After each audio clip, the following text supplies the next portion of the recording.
وہ چیز ہے جو سب سے پہلے ڈنک مارتا ہے قانون کی حکمرانی کو. جب آپ اپنے فائدے کے لیے چھوٹے سے مفاد کے لیے دوسرے کا حق مارتے ہیں اور اس حق مارنے کے دوران جو ہے آپ اختیار کا استعمال کرتے ہیں, انفلوئنس کا استعمال کرتے ہیں, 2 نمبر طریقے کا استعمال کرتے ہیں, تو لہذا آپ قانون کی حکمرانی کو پامال کرتے ہیں.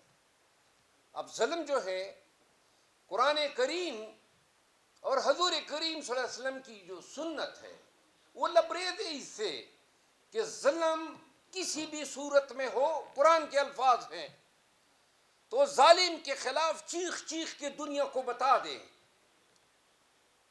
کہ یہ جو ہو رہا ہے یہ ظلم ہے. قرآن انجائن کرتا ہے, ڈیوٹی کاسٹ کرتا ہے. ہمارے معاشرے میں جو ہماری حالت بنی ہوئی ہے,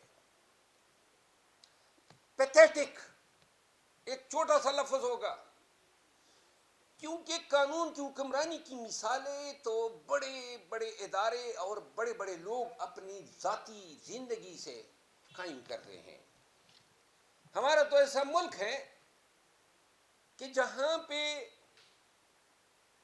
کوئی بھی شخص جو ہے جب وردی پہن لیتا ہے تو آئین کو اس طرح پامال کرنا شروع کر دیتا ہے جیسے آئین نہ ہوا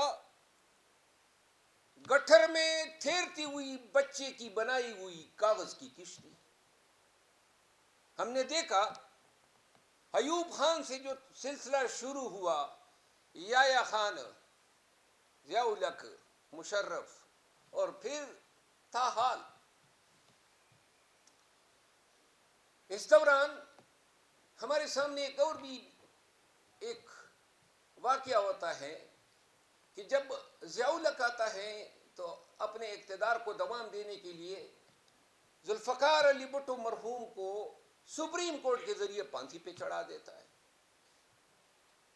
40 سال بعد قاضی فائز عیسیٰ نے انصاف کے لیے نہیں کیا, قاضی فائز عیسیٰ نے پیپل پارٹی کو خوش کرنے کے لیے, گرچہ فیصلہ درست ہے, 40 سال بعد یا 50 سال بعد سپریم کورٹ کہتی ہے کہ جی وہ تو ظلم ہوا تھا. ایسا ظلم تھا؟ ظلم نہیں ہوا تھا, قتل ہوا تھا. ایک انسان کا آپ نے عدالتی قتل کیا, اور انصاف کا تقاضا تھا کہ ان ججوں کو ان کی قبروں پہ جا کے سزائیں دیتے.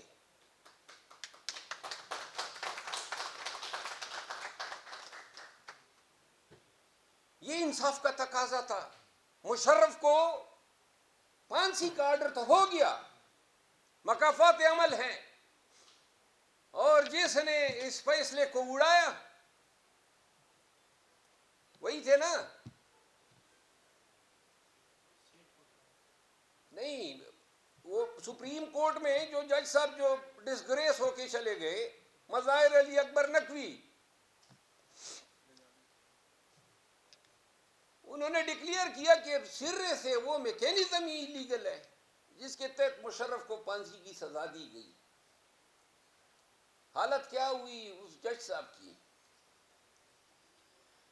عزیزان من, پاکستان میں قانون کی حکمرانی ایک خواب ہی رہے گی جب تک ماضی میں جس نے قانون اور آئین کو توڑا ہے ان سب کو, چاہے زندہ ہے یا مردہ ہے, قانون کے مطابق سزا نہ دی جائے.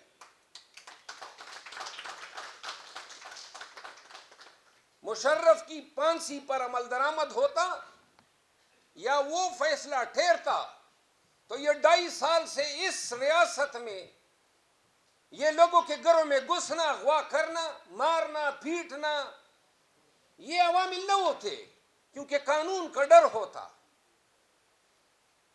اور آپ اللہ کی شان دیکھیں کہ جو اپنے وقت میں ہر کوئی شخص طاقت کے بل بوتے پہ, چاہے وہ جرنیل ہو چاہے وہ جج ہو, قاضی فائز عیسیٰ کی تمکنت ابھی بھی ہم نہیں بھولے, اس کا تکبر, اس کی عوام کے ساتھ وکلاء کے ساتھ بے رخی, بدتمیزیاں.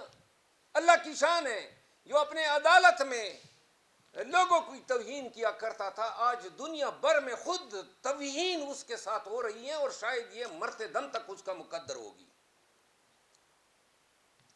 اللہ کی شان ہے، وہ مشرف کے منہ کیا بھول گئی جو لہرایا کرتا تھا کہ ادھر ہم ہیں اور ہم بتائیں گے۔ وہی مشرف تھا، لاغر، کمزور، ریاست، قانون اور آئین سے بھاگا ہوا، مرتے دم تک اس کو اس دھرتی پہ سانس لینا نصیب نہیں ہوا۔ وہ ضیاء الحق جس کی وہ جنگلی بیڑ کی طرح وہ دانت تھے، بھول گئے کہ جب مرا آج بھی ہمیں علم نہیں ہے کہ فیصل مسجد میں اس کے قبر میں جو ہڈیاں پڑی ہیں وہ انسان کی ہیں کہ کسی جانور کی ہے۔ کسی کو یہ علم نہیں ہے کہ سابق عامر یعنی کہ یحییٰ خان اور پیشرو ایوب خان، کسی کو علم نہیں ہے کہ ان کی قبریں کہاں پہ ہیں۔ آج اور یہ تاریخ کے کوڑے ہیں جو لگے ہیں ان تمام لوگوں پہ جنہوں نے اپنے وقت میں اپنے آپ کو فرعون ثابت کرنے کی کوشش کی۔ یہ وہ تھے جو انڈسپینسیبل تھے، جو اپنے آپ کو ناگزیر سمجھتے تھے۔ تو لہذا جس شخص نے اس پاک دھرتی کے لوگوں کے ساتھ، ان کے وسائل کے ساتھ، ان کے قوانین کے ساتھ جبر، ظلم یا کھلواڑ کی کوشش کی، تاریخ نے ایسے عبرتناک کوڑے ان پہ برسائے ہیں کہ آج ان کے وجود کی ریون جو ہے، باقیات، وہ بھی کسی کو دیکھنے کو نہیں مل رہی ہے۔ نہ کسی کو شکل دکھا سکتے ہیں، اور یہ بات جرنیلوں تک محدود نہیں ہے۔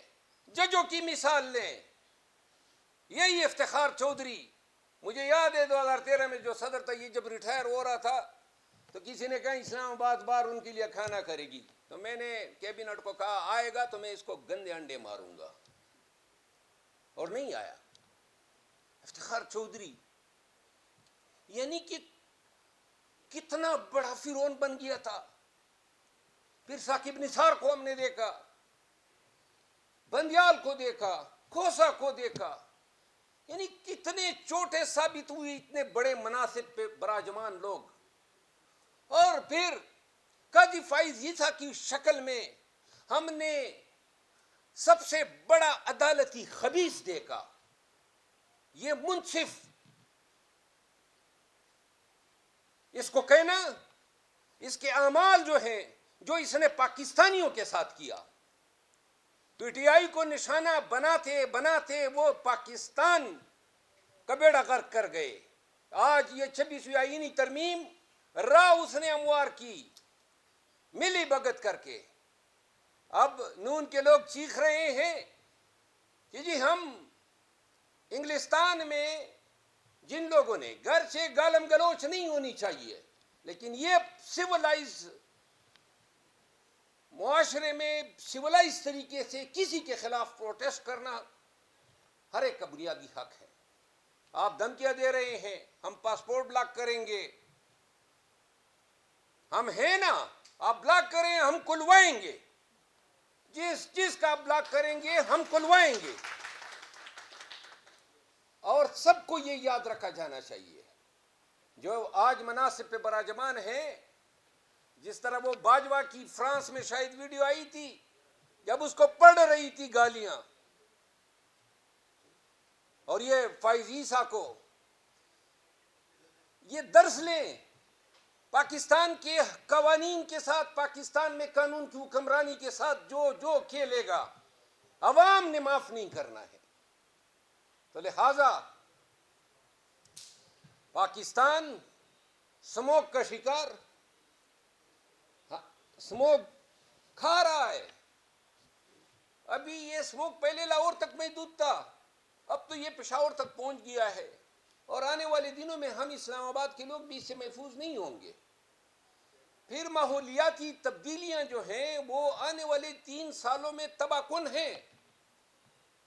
اب ہم کرپشن سے کرنے سے ہمیں فرصت ہی نہیں ہے، سیاسی مقاصد کے حصول کے لیے لوگوں کے مار پیٹ اور اغوا کیے جانے سے ہمیں فرصت ہی نہیں ہے، ہمارے پاس وقت ہی نہیں ہے کہ ہم مستونگ میں جو بچیاں ماری گئی اور جو کوئٹہ میں جو ہیں 24-25 لوگ شہید ہوئے خودکش حملے میں، ہمارے پاس ان کاموں کے لیے وقت نہیں ہے۔ خیبر پختونخوا کے بارڈر ایریاز پریکٹیکلی جو ہیں قانون کی حکمرانی سے نکل چکے ہیں، وہاں بندوق کے زور پہ فیصلے ہو رہے ہیں، ہمارے پاس وقت نہیں ہے ان چیزوں کے لیے، ہمارے پاس وقت ہے صحافیوں کو ان کا آواز مزل کرنے میں، ان کو نوکریوں سے نکلوانے میں، ان کو اغوا کرنے میں، سیاستدانوں کی لائلٹیز وفاداریاں تبدیل کروانے میں، وکلاء کو دھمکیاں دینے میں۔ اور پاکستانیوں، ایک واحد چیز جس نے پاکستان میں غنڈوں کے راج کو قائم کیا ہے وہ خوف ہے۔ اس خوف کے بل بوتے پہ 25 کروڑ عوام جو ہیں ان کو زنخوں کی سٹیٹس تک محدود کر دیا ہے۔ ایک ہی تو زندگی ہے ہمارے آباء و اجداد نے بھی گزاری نا، لاکھوں سال کی تاریخ ہم پڑھتے ہیں، تو جب یہ ایک زندگی ہم نے ڈر ڈر کے اور خوف سے اور سسک کے گزارنی ہے، تو جو تاریخ میں جن لوگوں نے نام رقم کیا ہے